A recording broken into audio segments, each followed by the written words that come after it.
You're listening to an Airwave Media podcast. We took it all. We brought them to our land.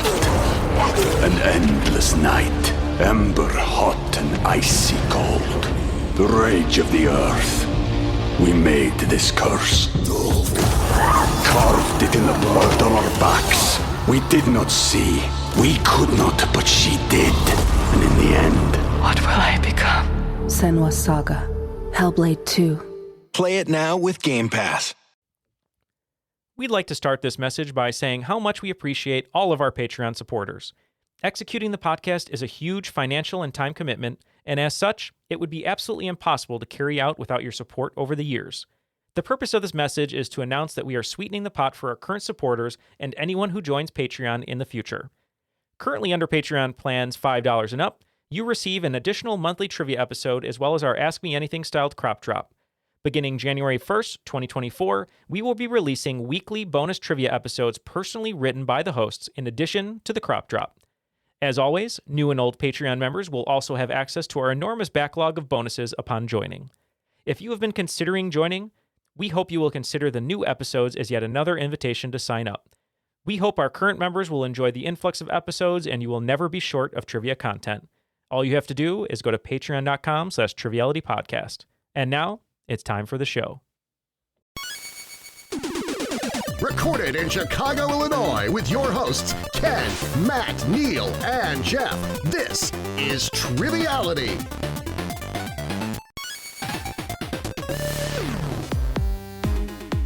Hello and welcome to Triviality, the game where lack of seriousness meets a little bit of knowledge. Sitting right here very closely with Ken and Jeff. Breathing right on your neck. Right on your neck, whispering sweet nothings into your ear. How are you both today? You ready to answer some questions, Neal? This is the ASMR episode. And now that everybody's turned their volume way up. Yeah, I'm doing well. Yesterday, ran my first 5K in 10 years. Yeah, how'd that go? It was good. I accidentally had you turned off, Jeff. I thought I had number 3 turned off, but number 4. I just turned you off, I think, subconsciously. I didn't want to hear your voice. But what did you ask me? I was wondering how that went for you, Neal. It went well. My goal was to run under 30 minutes, and I got 29:03 with a 9:22 pace, which was good for me for not doing it a long time. And how much did you get smoked by a child a third your age? The fastest runner was a 12-year-old who ran 19 minutes for a 5K. So I didn't see who it was, but I think I probably... because they left you way behind. They were, very behind. And I almost lost to a husband and wife pushing a stroller, but I said at the end, not today, and I sprinted in the final 100 yards.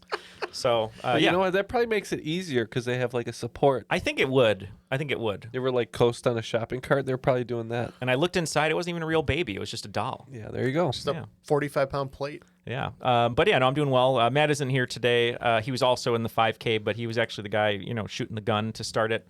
Much like Plexico Burris. Well, we're going to leave that one that. Only a few people get the Plexico Burris joke. So yeah, Matt isn't going to be here today. He's still waiting to get his cue to fire the gun. But Godspeed. But we have some great guests today. And Ken, I know you're excited about our first guest because we've been talking forever to see them in person, and we just haven't had a chance to yet. We've only seen videos online, and they've all been very, very good. We like to call him the personification of the movie Warrior. He's the real-life warrior. Mm-hmm. I want to see Bill Boegeman off the top rope. Bill Boegeman, that's right. He's coming to us from the top rope from Robbinsdale, Minnesota, Oakland 5 supporter on Patreon. How are you, Bill? I'm doing good. I spend very little time on the top turnbuckle, but on occasion I do venture up there. All right. Well, maybe if we do see you live, maybe you throw us a little top action if you can. I can make that happen.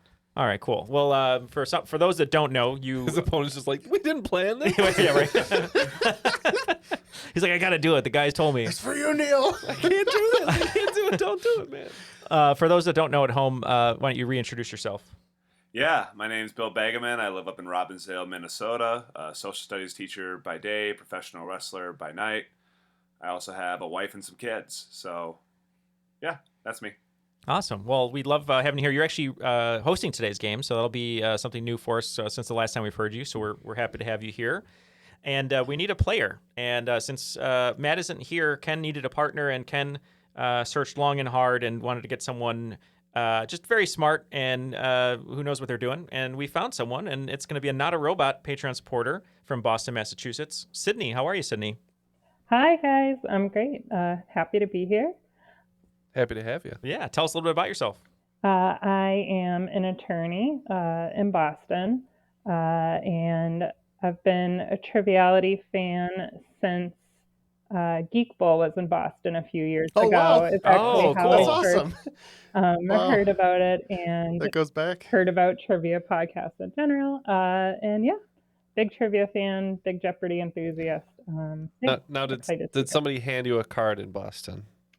Possibly. I just, remember seeing, your logo and things like on, I think there was like on the slideshow or something.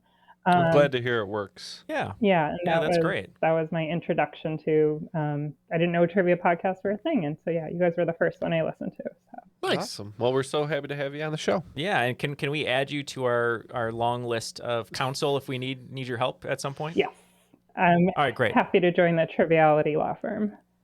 Oh, wonderful. We'll pay you $1 so we have the confidentiality set in stone. Awesome. Well, yeah, we're super excited to have you here and to have Bill here. But Ken, what do we need before we play the game? Team names? We do need team names. I guess we could start there. So me and Sydney taking on the wrestling theme. There's a faction called Judgment Day, but I think if I were in that faction, I'd call it Judgmental Day. Oh, for sure. Yeah. So we're going to be Judgmental Day. Your promos would just be judging the other wrestlers. Yeah. Jeff, we wanted to come up with something a little bit more cerebral in honor of Triple H, a little more cerebral assassin. So, Jeff, what are we going to be today? We really sat down, thought about it long and hard, and we came up with what we think is incredibly clever here. The Fart Foundation. Very good. Thanks to Bill for that assist there. He gave us the hot tag. We were struggling a bit, and when in doubt, turn to Bill. Fart fart jokes. Yeah, when in doubt, fart it out. Thanks, Jeff. But yeah, Ken, we need a rules read. No, that's right. That's bad advice. Never trust a fart. And last week we found out, Ken, how many times is the word "the" in the rules read? What was it? 8? It was 8. 8 times. So let's see if you can count at home. This is going to be Darren doing his best, Hulk Hogan doing a promo. De regels van het spel zijn simpel. 20 vragen verdeeld over 2 rondes, waarbij elke vraag 10 punten waard is. Halverwege is er een speciale swingronde, ontworpen door de host van deze week. Na deze rondes beginnen de spelers aan de finale, met de punten die ze hebben verdiend. En hebben ze de mogelijkheid om 0 tot 30 punten in te zetten op 5 gecategoriseerde vragen. Aan het eind van het spel wordt iemand benoemd tot the cream of the crop. Cream rise to the top, oh yeah. And yeah, as I'm sure you counted, it was 8 times. Yeah, 8 times in both English and Dutch. You count that, right? Yeah. Bill, how did you feel about the rules read, and are you ready to go? I felt great about the rules read, and I am ready to go. All right, let's do it. All right. So for round 1, I kind of cheated. I did not write any of these questions. I stole these questions from the local trivia company that hosts a lot of pub trivia up here in the Twin Cities that me and a lot of my trivia teammates attend. It's called Trivia Mafia. I think they might have a presence in Illinois too. You guys, I don't know if you guys have heard of them in Chicago, but Trivia Mafia is the name of the organization. They do really great trivia, fun trivia up here. And every weekday, they send out a daily email that has 5 trivia questions in it. Oh, cool. I hold on a lot of those emails to write the questions up on my whiteboard in class. And so I've picked 10 of my favorite questions to give you for round 1 today. Very All cool. right. So let's, if you're around a place where Trivia Mafia does shows, make sure you check them out. Yeah, they're super fun. So without further ado, question 1. The furthest distance on Earth between 2 cities that are capitals of countries that share a land border is about 4,000 miles. For 5 points each, name those 2 capital cities. Note, for the purpose of this question, France and French Guiana are not the same country.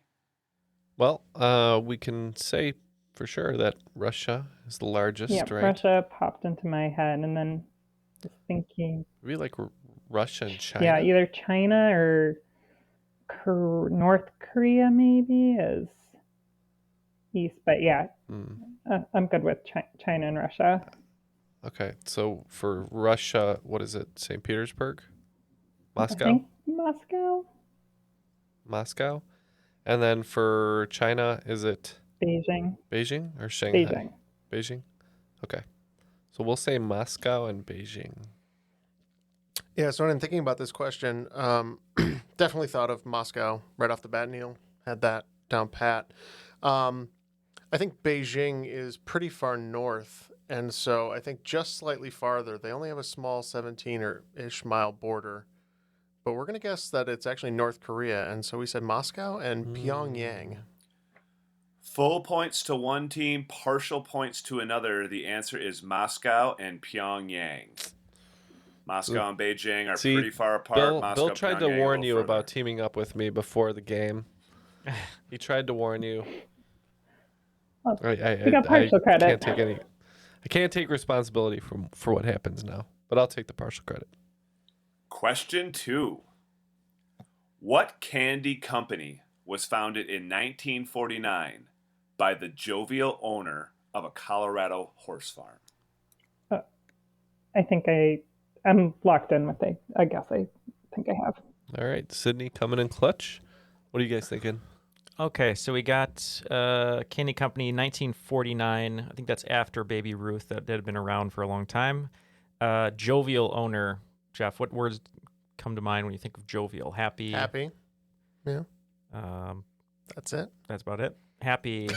I'm trying to think of happy candies. Colorado Horse Farm. What is that? I can think of happy cheesemakers. Yeah. I don't think they're made out of horse meat or anything like that. The Rockies. Is that what you think happens at a horse farm? Well, I hope when they say the horse, they're going to go to the farm. I hope not. But the Colorado Horse Farm has like Rockies in it, maybe, or let me think. Crunch? No. Mountain.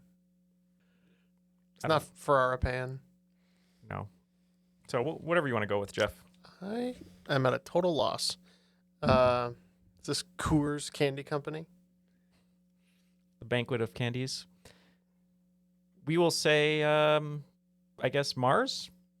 I can't think of anything else. So not too much of an idea on this one? No, this one, we named a lot of companies, but we're thinking conglomerate over individual brand, and we just can't think of any other conglomerates, so we said Mars. Okay. City? First thing that popped in my head, Jolly Ranchers. Or Jolly Rancher. Oh. Ooh. Duh.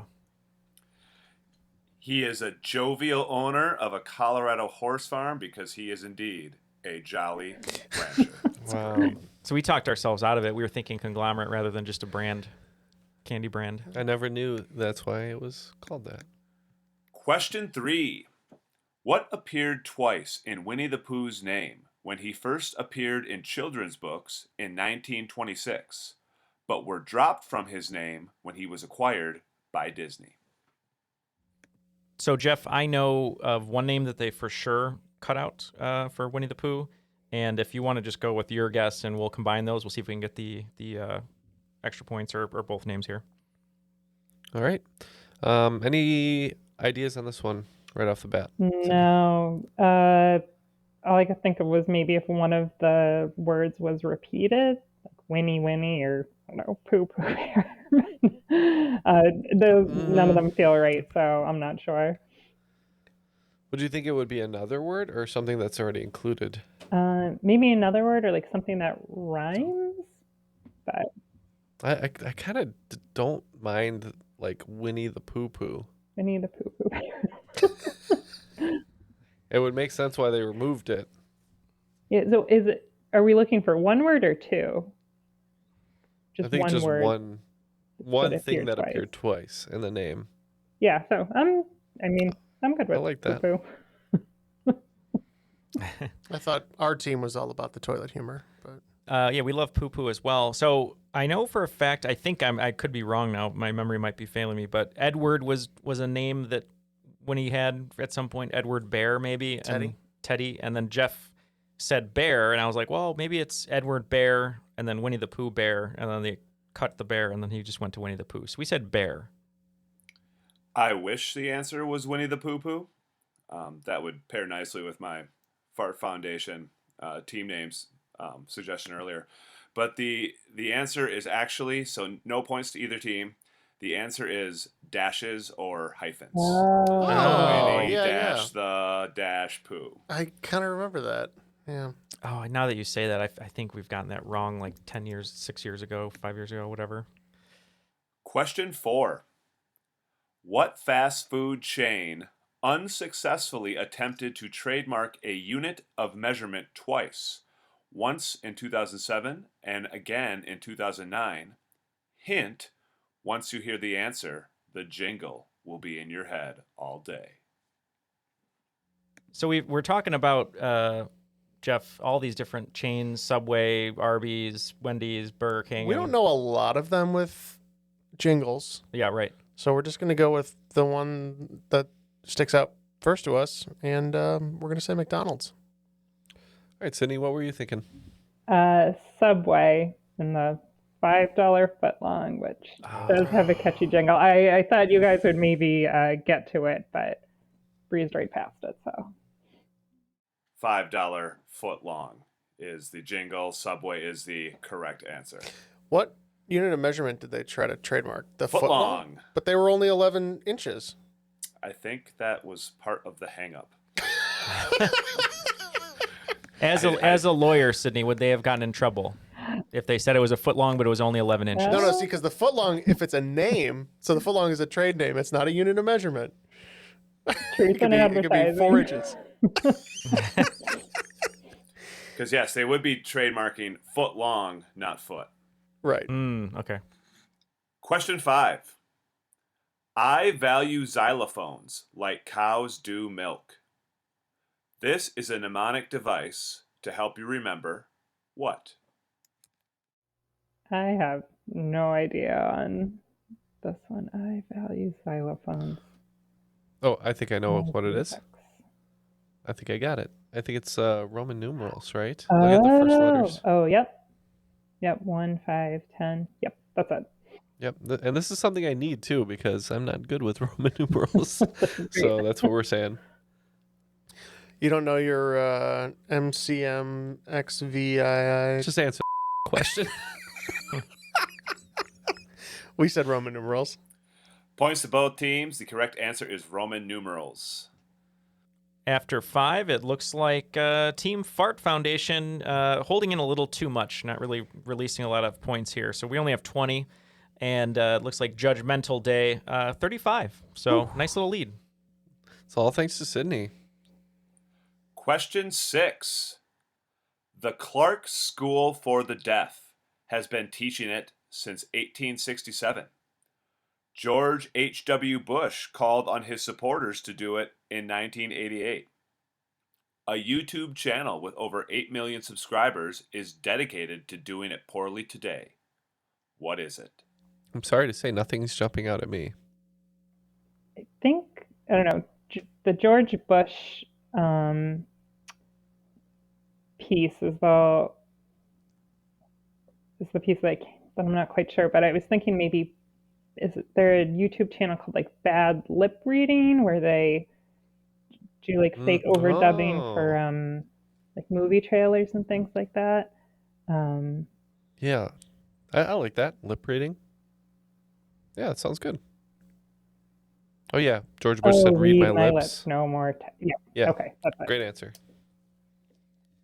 Yeah, well done to you guys for figuring it out. Read my lips. There will be no new taxes. That worked out very well for Mr. George H.W. Bush. We said lip reading, and hopefully it's a good one. Points to both teams. The answer is lip reading. Question 7. The German word for fright is, coincidentally, also the last name of the actor who played Nosferatu in 1922. Drop a C, and it is the last name of Christopher Walken's character in Batman Returns. Drop another C, and it's the name of a children's book character invented in 1990 who became a movie character in 2001. What is that German word? We can lock in. I think I know this one from the Willem Dafoe movie. Well, no, just knowing the actor who played Nosferatu. I think it's Max Schreck. Shrek, spelled with 2 C's, one after the S and one after the E. So you could drop C's from there and get to Shrek, the character. Do you like that, Sydney? Shrek? Yes. Yeah, I have no idea on this one. So that, yeah. Yeah, we think it is Max Shrek as well. I think it's spelled Schreck. Mm-hmm. Points to both teams. The answer is Shrek. No, our film studies, Neil. That's right. See, I could get a movie question right. Mm-hmm. Not They're often, not but you all do. they're not. No one doubted you. They're not all for you, Neil. Did you say you often do? No, I said not often because 2 episodes ago he got one wrong, but didn't say anything about it. No, Ken gets a lot of movie questions right. They're all for you, Neil. All for you. See, Bill understands though what you don't understand. You have to play into the bit, Ken. I'm playing. You play into the bit. I'm playing. You're falling right into it. That's true. Just picking up Neil's Here comes the scraps kendo over there. stick. It's coming for you. Number 8. What element of suburban design, which gets its name from the French for bottom of the bag, was the subject of a pluralization debate on Gilmore Girls? I watched this episode yesterday. We're in. Well, good for you. But I would say, I mean, when I think of Richard and Emily got hot suburban- under the collar. when I think of suburban design, I think of those roundabouts at the end of streets. Usually it's 3 or 4 houses surrounding it. I believe that's called a cul-de-sac. Yes. And that sounds or looks French, so that works for me. I don't know why. Just answer the question, Jeff. This is gonna be a new running bit. Just as soon as he looks like he's about to get going. I just wanted to do my Rory Lorelei bit, Ken, but fine. We'll say that the answer was the plural cul-de-sac. I don't like this Gilmore Girls version of Jeff. Whether it's cul-de-sac or cul-de-sacs, that is the correct answer, cul-de-sac. I know it's wrong, but it sounds right. Number 9, perhaps my favorite question of the bunch. What fictional fruit was invented in 1958 when it was discovered that the food dye red number 2 is carcinogenic? I really have no idea on this one, Jeff. I cannot think of a fictional fruit. That's what threw me. In 1958. Yeah, initially I wanted to say this word here, but that's not a fruit. But I was just thinking around that time period. It is if you're Ronnie Reagan. That's true. For any Clue listeners out there. So I don't know, Jeff. You can lock in with this one because I thought I was somewhere, but I'm not. Yeah, I don't know how you would invent a fictional fruit. But yeah, I'm at a loss. Okay, we're just going to lock in with a guess. What about like juicy fruit? Oh, like gum? Yeah. Yeah, that's an ugly gum, Tastes pretty good for about 4 seconds. And I really like juicy fruit. yeah, and But it's not really colored anyway, right? yeah. Well, but at least you consume it. That would make sense. I don't know. Fictional fruit and the year, for some reason, Charlie and the Chocolate Factory popped into my head, and I was thinking like snozberries. Snozberries. The rest of the question, I mean, could be. The rest of the question wouldn't make sense. So yeah, I like juicy Rodell fruit. really hated kids. All right, juicy fruit. Yeah, we had no idea. We just said ketchup. No points awarded this round. This is a flavor that we've all probably had at some point in time, but if you think about it, you've never actually seen this fruit out in the wild or in a produce section. It is blue raspberry. Oh. That's true. Ken and I were talking about that recently, how like none of the flavors are the actual flavors. Just like, I just believe that this thing that tastes like wallpaper is banana. The snozberries taste like snozberries. I don't know what wallpaper tastes like, honestly. But And number 10. Gerald Holtham created a design in the 1950s that combined the semaphore codes for N and D, standing for nuclear disarmament. What is the symbol known as today? Oh, I think I remember this one. I think it might be like what we would know as the peace sign. Does that make sense? Yeah, thinking of like nuclear disarmament, the peace sign or like the nuclear fallout symbol, shelter some nuclear fallout shelter symbol popped into my head. But yeah, I think peace sign makes more sense. So I think that's a good guess. Okay, we'll say peace sign. And we agree. We think this is the peace sign. Gerald Holtum must have been a bleeding heart hippie because the answer is indeed the peace sign. After the first round concludes here, it looks like Team Fart Foundation is going to be picking up 40 points, bringing their total to 60. And also picking up 40 points is Judgmental Day, but they are still holding on to their lead by 15 points, bringing their total to 75.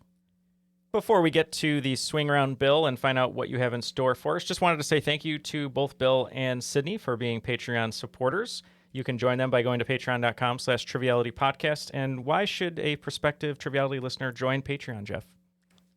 Neal, you ask me this all the time. And you never know what to say. And I always know what to say, which is we have so many great perks over at patreon.com/trivialitypodcast, including, ad-free episodes, early releases, bonus episodes. There's something for everybody. If you're interested in supporting the show financially, we would be so grateful. And in return, there's a little something for you over there. So go check it out. Patreon.com/trivialitypodcast. And in true honor of the podcast, Sydney, I normally throw it to Jeff without any warning. I'm going to do it to you by vamping here a little bit so you know that I'm coming to you here with this question. But I wanted to know, you found us at Geek Bowl in Boston, which was basically when we started the show. So just curious, why are you still listening?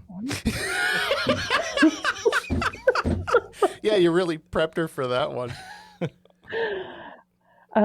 No, just I've been a fan since I first started listening. I don't think I realized it was still new that many years ago. Although I guess there wasn't that many episodes yet. But yeah, I think it's just a great listen. You guys have great chemistry. Especially during the pandemic and everything, it was like a great substitute for pub trivia. And just, yeah. Well, thank you. I think the quality and the camaraderie is just, Even when I'm digging into Jeff pretty hard. Yeah. But we know it's all in good fun. I love Jeff. Yeah, of course. Yeah, it's all in good fun. Jeff? Of course, Ken. What Bill doesn't know is after we record every episode, we go into a dark dungeon and have a fight club, and then until we heal, that's when we can record again. Neal, you're not allowed to talk about that. That's true. Well, Bill, what do you have in store for us for the swing round? So my swing round is titled First Tracks, and I wrote a little descriptor here. For this round, I will give you the name of the first track of an album and the year that album was released. Your job is to name both the artist that created the album for 3 points and the album title for 2 points. A couple tips too.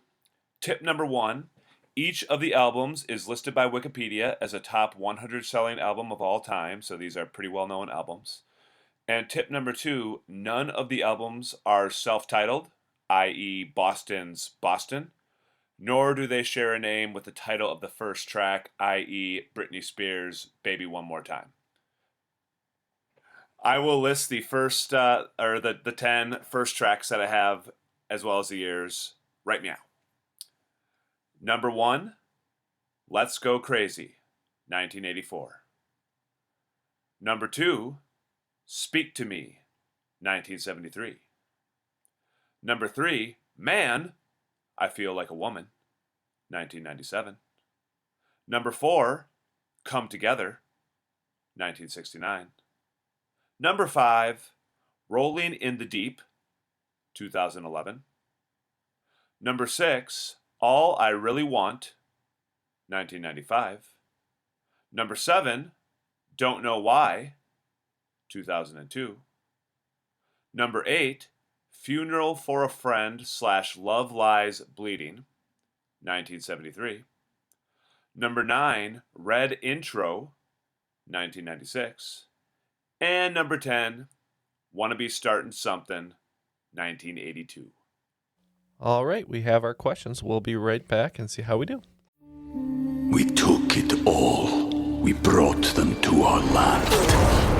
An endless night, ember hot and icy cold. The rage of the earth.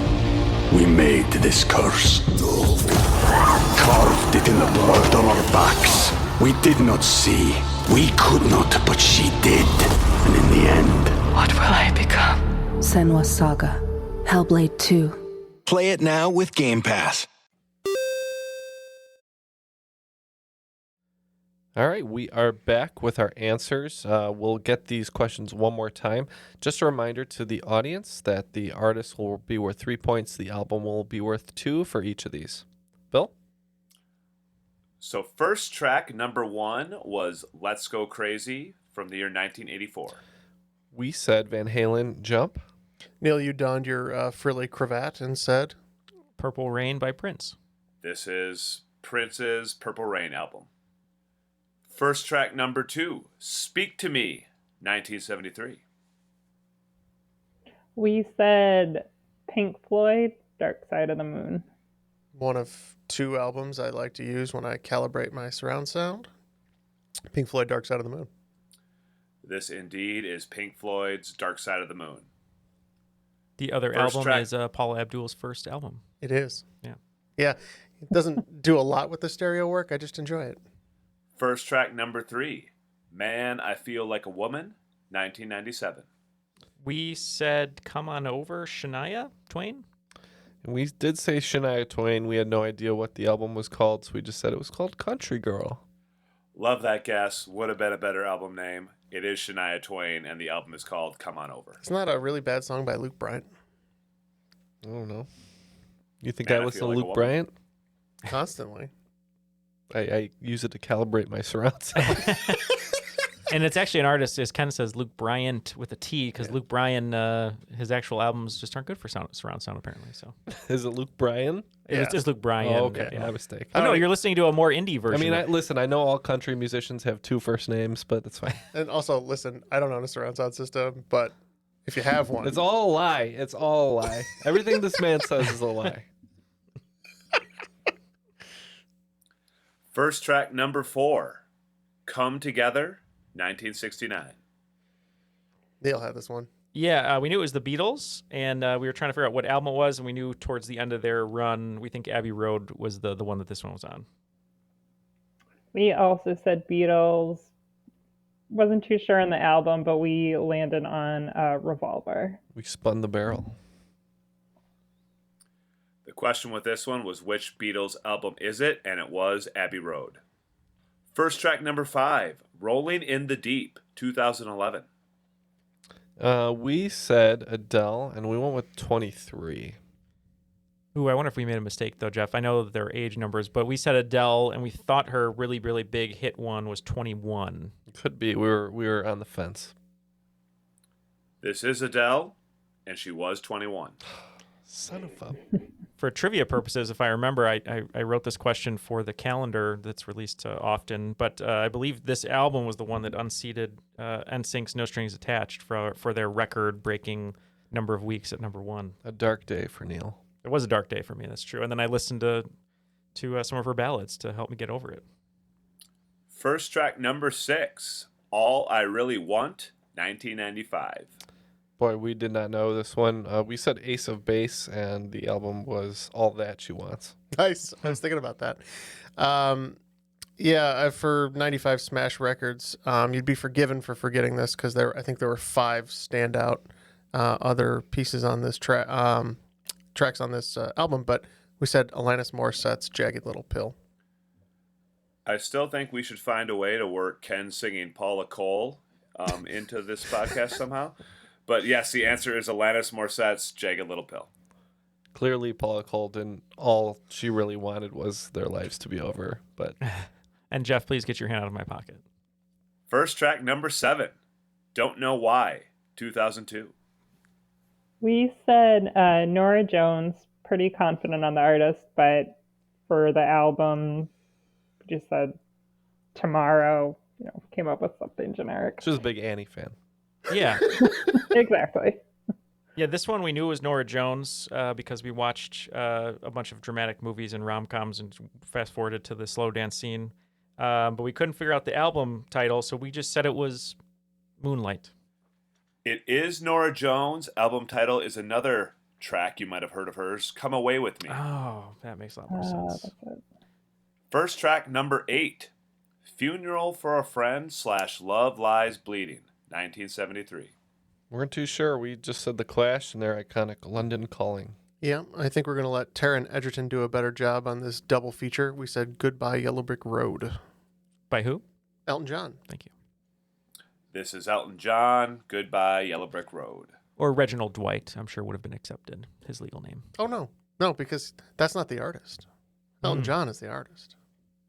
Reginald Dwight's just some guy who grew up to be Elton John. Just like Jeff Culver isn't the host. It's actually... That's my artist name. Your artist name. Your I don't real know why name I chose is... such a vanilla artist name. But Your real name is Red Denim. Speaking of red. There you go. First track number 9, maybe the toughest one, Red Intro, 1996. We had no idea. We just said No Doubt and Tragic Kingdom. Yeah, you're killing me, Neil. Softly.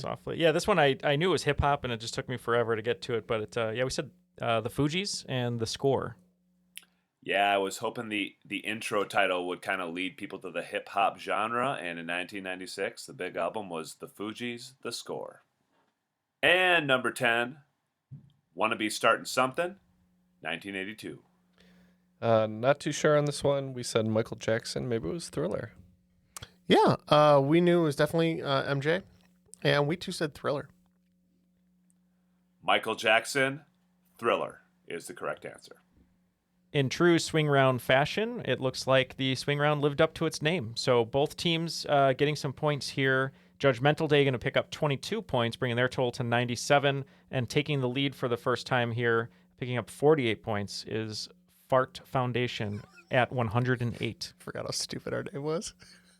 Okay, round 2. I'm a little worried about this round because, Neil, but I titled this round Not a Movie Round, and I'll read my little descriptor here. While none of the questions in this round are about cinema or motion pictures per se, the answer to each of these questions will share a name with an Academy Award Best Picture nominee. As an extra hint, the year that the film received its nomination will also be included in the question. Okay. Movies are not my strength, so this was kind of my attempt to do some digging into some movies and come up with some creative questions. So, well, Neil, that should be very beneficial to you and you alone. Definitely not me. Definitely not Ken. Because I hate movies. Yeah, go ahead, Bill. Let's get the round. Question 1. 1999. While their ability to perceive paranormal activity is in question, magnetoreception in pigeons, echolocation in dolphins, and electroreception in platypuses are all abilities that could be accurately described as what? We're locked in, Neil. 1999. Could this be The Sixth Sense that nominated? Yeah, I like that. I'm a big advocate for expanding beyond the classical 5 senses. I think we have many more than that, but we agree. We said The Sixth Sense. Magnetoreception, echolocation, electroreception, all examples of a sixth sense. But which one gets 5G? Telekinesis. Telekinesis, but that's the thing. You can get telekinesis, but your cell phone will only get 3G for the rest of your life. Do you take it? Sometimes I feel like I've been dead this whole time on this podcast. Just talk. Nobody hears what I say. Question 2 in Not a Movie Round. 2019. The idea for this game component had its origins in the game of euchre, where blank specimens that were included in the set but not intended for actual play were used as trumps. What is the funny name that later began to appear on these specimens, often accompanied by a cartoonish illustration? Neil, I'm going to go ahead and once again lock in. That was redundant. Neil, I'm going to go ahead and lock in. I'm just going to let you lock in, and then you can just ask me if it was a Best Picture nominee, and then that way I'll feel better about myself without getting anything wrong. So we can lock in. So, we're talking about 2019. One of the prominent movies that came out was Joker. And I've often used Jokers in card games as well. Oh, yeah. So playing cards. Yep. How's about Joker? Yep. I like it. We agree. We said Joker. These blank specimens did eventually become the Joker cards. Points to both teams. Question 3 and Not a Movie Round. 1987. When it comes to the historical chronology of their respective countries, what trait do Romulus Augustulus, Atahualpa, and Hirohito all share? We can look in. Yeah, Cindy, I have a strong idea on this one. Do you have an idea? What trait? No. I believe these people were the last rulers of their respective countries, but more specifically, last emperors. Emperor. Okay. Yep. We are going to lock in with the last emperor. I have placed an asterisk next to the name of Hirohito after play testing this question with some of my social studies colleagues who say that Japan still has a ceremonial emperor, therefore Hirohito is not technically the last emperor. But if you type into Google who was Japan's last emperor, Hirohito does come up because the answer to this question is the last emperor. Question 4. 2022. In 1992, Americans voted on a matter of vital national importance. Should a new U.S. postage stamp feature a younger version of this person or an older version of this person? The younger version won in a landslide, on its way to becoming the most popular postage stamp in U.S. history. Who did this stamp portray? I am locked in for this one. All right. Yeah, so Jeff, I think this has got to be the king. Got to be Elvis. Pretty face. They probably didn't want the version of Elvis eating the peanut butter banana sandwiches, whatever he was eating. So we said Elvis. Elvis is what I was thinking of too. I was debating working some hound dog or some all right mama into this question, but you guys didn't need it. The answer was Elvis. Yeah, a story I wanted to tell, thinking about this question was Jacob Elordi is in the new movie about Priscilla Presley, directed by Sofia Coppola. And you have, the version of Elvis that Baz Luhrmann did with one of Ken's favorite actors. He's drinking water now, but he can come back here. Austin Butler. Anyway, he's not really your favorite actor, but Austin Butler. Literally one thing. I know. He spent 3 years, perfecting his Elvis accent, and now they're saying that Jacob Elordi's is even better, and he'd never even heard Elvis before except for Lilo and Stitch. So there you go. And he's like British, right? He's Australian, I think it's Australian, yeah. Yeah. Oh man, that hurts. It does hurt, yeah. Question 5 in Not a Movie Round. 1994. Particularly popular during the first half of the 20th century, this type of literature gets its name from the low-quality paper on which it was often printed. It is also known for its lurid, sensational stories and its exploration of themes that could include things like great vengeance and furious anger. What is the name of this literary genre? We are locked in. So yellow journalism is what popped into my head, but well, I'm kind of getting a hint due to the latex suit that Jeff is wearing across from me. Here, wait, Jeff, take the Big Apple thing out of your mouth first before you talk. He's got the gag in his mouth. I think we're gonna go with Pulp Fiction for this one. Oh, yep. Yep, I quickly and mentally went through the 1994 Best Picture because it's one of the best years of movies ever, and I was like, which one would make a good question? And I wrote down Pulp Fiction, and thankfully it was that, so we locked in Pulp Fiction. I'm surprised because your favorite movie is from 1994. It is Shawshank Redemption, yeah. The answer is indeed Pulp Fiction. Debated whether or not I should throw in the Great Vengeance and Furious Anger, but After the first half of the second round, the scores were basically the opinion that Quentin Tarantino has about himself. Perfect. Both teams scoring 50 points. So it looks like the Judgmental Day is going to be 147, and Fart Foundation will be at 158. So very close game. And much like Quentin Tarantino, we're going to get to the 10th question, then we're going to be done. That's true. That's true. Very good point. Question 6 in Not a Movie Round, 2008. Of the 30 U.S. states that have designated an official state beverage, which beverage is by far the most popular, having been selected by 20 of the participating states? So we were going through the Best Picture nominees, and I believe this is the year Sean Penn won his second Oscar. playing Harvey Milk. So we put milk as our answer. I reluctantly am putting milk because I don't want to drink it. You don't want bovine lactose? I do not. How about some of this bovine lactose? Indiana's state beverage is water. Nebraska's state beverage is Kool-Aid. But 20 of the participating states chose milk. Milk is the correct answer. Wow. I'd love to see Sean Penn play the Kool-Aid Man, though. Oh, yeah. When he gets that third Oscar. Yeah, he's just filled with rage. I don't want to break through any walls anymore.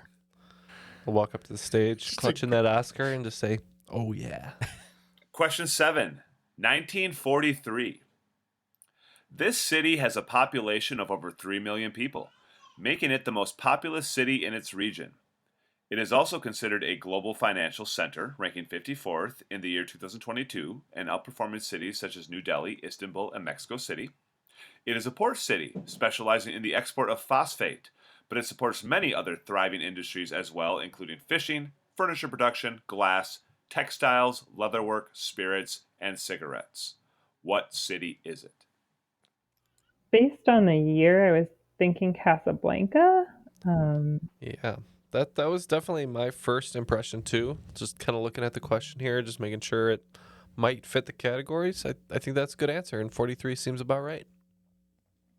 And we two said Casablanca.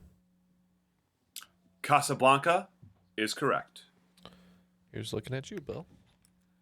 Question 8 in Not a Movie Round, 2018. Often thought to be its own distinct species, this animal is actually just a different colored version of one of two other species. Those two species come from different parts of the world, but even when sporting their more traditional tawny coats, are still often confused with one another due to their spots. What is the more common name used to describe the melanistic variant of these two species? All right, we did some reasoning over here and kind of put it up against what we thought were Best Picture nominees. We're going to lock in. Okay, Sydney, you're kind of nodding and have a good idea for this one. What were you thinking? Based on the year and that it's an animal, I was thinking Black Panther. Yeah. Yeah. And it was nominated. Nice guy. Yeah. I like it. Let's go with it. Yeah, initially we had written down the animal Green Book, but we officially locked in with Black Panther. Green Book, the best movie of the last 20 years. Easily. This is one of those where I knew I wanted to write a question about the movie and learned all this information in researching the species that the movie is named after, which actually isn't even a species. It's a Black Panther, which is just a melanistic variant of the jaguar or the leopard, apparently. So points to both teams. You don't recognize the yeah? Well, there's two versions of that. You could do the yeah, which is Teenage Mutant Ninja Turtles. Teenage Mutant Ninja Turtles. We go, yeah, Secret of the Ooze. Yeah, that's one of my favorites of all Smack time. in the Weeble. The second version I was saying is Gold. Kermit the Frog. Well, no, I was saying that too. I was thinking of Goldie from Back to the Future when he goes, yeah, Mayor. Yeah, I was doing the Mayor Goldie Wilson. Yeah. Question 9 in Not a Movie Round, 1976. What was the nickname of the 41st Vice President of the United States, whose last name was also used to describe more moderate and liberal members of his political party, particularly those from the Northeast and Midwest? Okay, Jeff and I wrote down some of the nominees that we knew from this year. It was a pretty famous year for who won, and we think one of them fits a nickname. Well, I'm having trouble coming at this from either angle. Sydney, did you have anything jumping out at you for now? Based on the year, Rocky, I thought of Rocky, and I thought maybe that could be a nickname for someone. And then I don't know who that would be, but I like your intuition. I think one of the Rockefellers, maybe Nelson, not sure where that's coming from, was the vice president for someone. I would have guessed, probably earlier than 41, because 41 I think would be like well into the 20th century, but I'm thinking maybe Rockefeller, and then that was I love it. I love your intuition. Yep. Let's go, Rocky. So, actually, it's not too far off in the modern era. Quite a few of the earlier presidents who vacated office by means of dying didn't often have their vice presidents replace them and then replace the vice president until much later. So we believe that this is Rocky, named for Nelson Rockefeller, who was Gerald Ford, the 38th president's VP. Nelson Rockefeller is the vice president in question. Rockefeller Republicans were moderate and liberal Republicans from the Northeast, which used to be a thing. And his nickname was Rocky. Nice. He Sweet. totally backed it. Well done, Sydney. I don't know where it came from, but And the last question in Not a Movie Round, question 10, 2007. Sailing to Byzantium is a poem by William Butler Yeats. In this poem, Yeats sails to the title city because he has determined that his current location, a place with, quote, the young in one another's arms, birds in the trees, those dying generations at their song, end quote, is a place where he no longer belongs at this late stage in his life. In other words, as the first line of the poem states, Yeats' current location is a place that is what? Oh, wow. We can lock in. Wow. So the other team did some crazy reasoning here on their end, knowing the movies and maybe knowing a little bit about this poem. You have any ideas? so at first I was thinking maybe something biblical. Like I think there was a movie called like Babel or Babylon, but I think that's a little bit older. And then based on talking about aging and getting older, then I thought of the one with he plays like an assassin.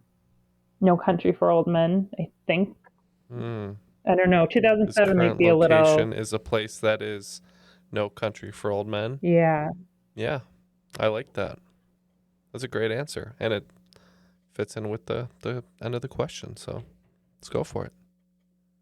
Yeah, so we wrote down what we thought the nominees were. There Will Be Blood, No Country for Old Men, Michael Clayton, Juno, which we knew was a location. But yeah, we just went with location and said Juno. It's crazy. The young in one another's arms, birds in the trees, There's no those country for dying old men. generations at their song. This place is no country for old men. Yeah. I forgot that. What that a was coincidence! also... What a coincidence that it's the name of that book, No Country for Old Men, and also in this poem. Just a coincidence, I'm sure. Oh yes, of course. Not borrowed. Wow, Sydney is a force to be reckoned with here. Who's the film buff now, Neal? Who's the real assassin, actually? I named all the nominees from that year. Okay. Judgmental Day, you're picking up 100 points. You were perfect that round, bringing your total to 197. And Jeff, we only picked up 90 points, unfortunately. Pathetic. But it still gives us 1 point lead over the other teams. It's 1 point. 198. God damn it. For once, it truly is anybody's game. So what are our final round categories? I love the idea of Juno just being a place that old men can travel to too. But the final, the final 5 categories, I decided to go my own wheelhouse for this last round. So your 5 categories are U.S. history, cats, professional wrestling, books, and Minnesota sports. The wagers are now locked in, and they're kind of all over the place. What did you guys end up doing? Well, Jeff kind of forced my hand here. He said, why don't we just go all in and see if we can finish this thing? So that's what we did. All right, let's see if you can. Let's have the questions. Question 1 in U.S. history. You probably know that the teddy bear was named after U.S. President Theodore Roosevelt. You may not know, however, that Roosevelt's successor, William Howard Taft, tried to duplicate the success of the teddy bear by creating a stuffed version of what other North American mammal, which for many probably doesn't rank very high on the cuteness scale. Question 2, under cats.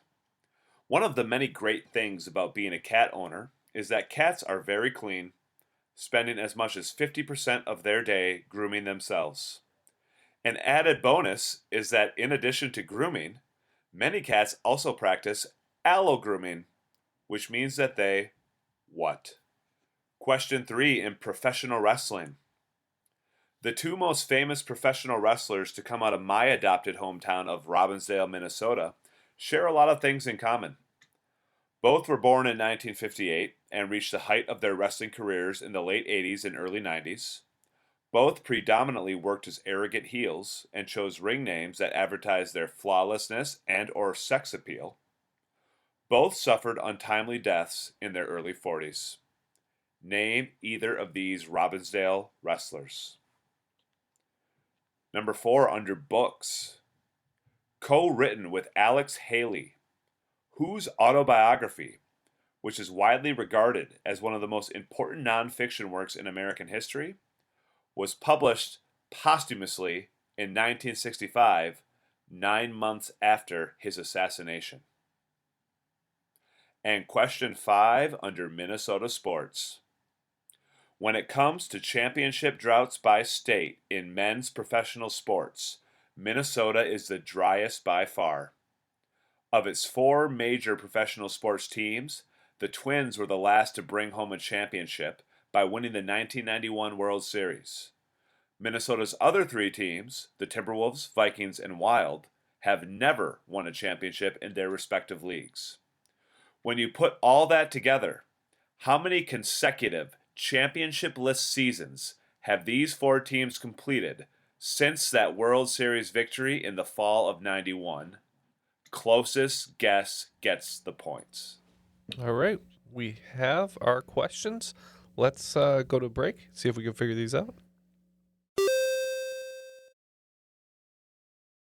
The answers are now all locked in. Let's go ahead and run back the questions, see who will be today's cream of the crop. Hope it's us. So the first final round question was in U.S. history. You probably know that the teddy bear was named after U.S. President Theodore Roosevelt. You may not know, however, that Roosevelt's successor, William Howard Taft, tried to duplicate the success of the teddy bear by creating a stuffed version of what other North American mammal, which for many probably doesn't rank very high on the cuteness scale. We wagered 30 points on this one, and we thought nothing more American than the bison. Yeah, we also wagered 30 points, and I just don't know why the Billy Possum never caught on. The answer is the Billy Possum. Fine. Not the cutest animal. I would love a stuffed possum. I wrote Billy Possum so fast. I don't know if you saw me. I love that question. How did you know that, Jeff? Because he's a freak. It was a CBT. No. I read a story about how the teddy bear came to be in the first place. What's the guy's name? CGPT Grey? CGP Grey. Chat GPT Grey. Exactly. So, no, I read a story about how the teddy bear came up, and everybody thought it was because Roosevelt was being like generous for they trapped this smaller bear, and it's like, oh, look at him, he has such a heart. But the truth of the matter is, he thought it wasn't very sporting to catch a small bear. And so he wasn't going to just shoot to kill the mom bear. Well, it was tied against a tree. He wasn't going to just shoot it against a tree. That wasn't very sporting. He had someone else do it. Okay. So it makes it's a cute stuffed animal, the Billy Possum. If you haven't seen it, look it up. I would love to cuddle with one of those. Question 2, cats. One of the many great things about being a cat owner is that cats are very clean, spending as much as 50% of their day grooming themselves. An added bonus is that in addition to grooming, many cats also practice allo-grooming, which means that they what? For 15 points on this one, we're saying that they groom others. And Jeff, you felt some sort of kinship with this answer? Yeah, we agree. We said that they will clean each other. They are social groomers. They will groom each other, and perhaps your cat has also even tried to groom you. That is what allo-grooming is, so points to both teams. They're the Drake of the animal kingdom. And after this episode is recorded, I can't wait to take our communal shower, as we do after every episode. Like the scene in Starship Troopers, just like that. That's right. Snapping you with the towel. Question 3, professional wrestling. The two most famous professional wrestlers to come out of my adopted hometown of Robbinsdale, Minnesota, share a lot of things in common. Both were born in 1958 and reached the height of their wrestling careers in the late 80s and early 90s. Both predominantly worked as arrogant heels and chose ring names that advertised their flawlessness and or sex appeal. Both suffered untimely deaths in their early 40s. Name either of these Robbinsdale wrestlers. Well, hope he's alive and well, but we said the $1 Million Man for 0 points. Ted DiBiase. We said Rick Rude, Mr. Perfect, but officially locked in Rick Rude. Yeah, you guys got both of them. $1 Million Man is still alive. He still makes appearances on some indie shows around the area, but not alive, unfortunately, are Mr. Perfect Kurt Hennig or Ravishing Rick Rude. Mr. Perfect's actually buried right here in neighboring town, New Hope. You can go down to the mausoleum and visit his tomb. So I've done that a couple times. Paid my respects. Question 4, books. Co-written with Alex Haley, whose autobiography, which is widely regarded as one of the most important nonfiction works in American history, was published posthumously in 1965, 9 months after his assassination. You had a great idea on this one, Sydney, so I'll let you take it for 30 points. Based on the timing and the co-author, we said Martin Luther King Jr. Well, it's kind of the same vein in which we were thinking. I'm pretty sure Alex Haley is the one who wrote Roots. We were thinking about Martin Luther King Jr., who I think it was 68. So we said Malcolm X. Martin Luther King was assassinated in 1968. Malcolm X was assassinated in early 1965. This is the autobiography of Malcolm X. Which, if there's any nonfiction book that has impacted me pretty profoundly, that one's it. Written in 1965, but the way that Malcolm X describes kind of like his reality growing up as a black man in the United States of America, it feels oftentimes like he could be talking about the world today. So highly recommend to anyone interested in such things. And question 5, Minnesota sports. When it comes to championship droughts by state in men's professional sports, Minnesota is the driest by far. Of its 4 major professional sports teams, the Twins were the last to bring home a championship by winning the 1991 World Series. Minnesota's other 3 teams, the Timberwolves, Vikings, and Wild, have never won a championship in their respective leagues. When you put all that together, how many consecutive championshipless seasons have these 4 teams completed since that World Series victory in the fall of 91? Closest guess gets the points. Well, we did not wager on this one, so we're basically just trying to block you guys from getting your points, and hopefully you'll lose some points. We just added them all up, took out a couple strike seasons. We didn't do what you wisely did, which was consider that the Wild came into the league later, but we said 124. Yep, as you said, we figured it's been about 32-ish years, and there was probably a couple strikes and lockouts, so that knocked it down a bit. Wild, I'm pretty sure, came into the league in 2001. We totaled it up for a 116. Hopefully that'll get it. With the Twins being eliminated from the postseason about a month ago, the total number of championshipless seasons that our Minnesota streak is at is 118. Very close. 120 if you count the North Stars, but that was not part of the question. So 118 points will go to Neal and Jeff. Wow. Well, thankfully, Jeff was able to carry that final round other than the wrestling one. So appreciate that, Jeff. But it looks like Team Judgmental Day is going to be giving us judgmental looks as they will lose 45 points, bringing their total to 152. And Team Fart Foundation was saving up a lot of ammo, and it seems that 150 points is a good amount of ammo because they will end with 348 farts points to become today's cream of the crop. Unjustifiably in a position that I'd rather not be in, but the cream will rise to the top. Oh, yeah. Yeah, looks like that blew up in our face. A little bit. It did.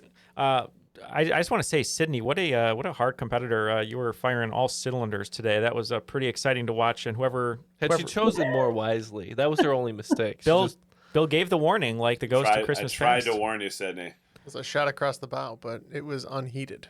Yeah, I mean, I think, Sydney, whatever team you're on for trivia, you guys are a good team, and they're very lucky to have you. You know what it's like? It's like when you do a workout and you run in the weighted vest. Right. That's what it was. She's training. Right. She's in training mode. Yeah. Sydney, thank you for joining us. Anyone you'd like to shout out or anything else you'd like to say before we let you go today? Yeah, thanks for having me. It was so much fun.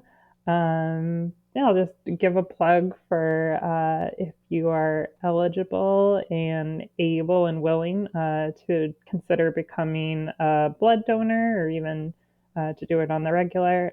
It's a great way to give back, and you get free snacks. So wise words. Yeah, definitely take those words of advice. Cause. Yeah.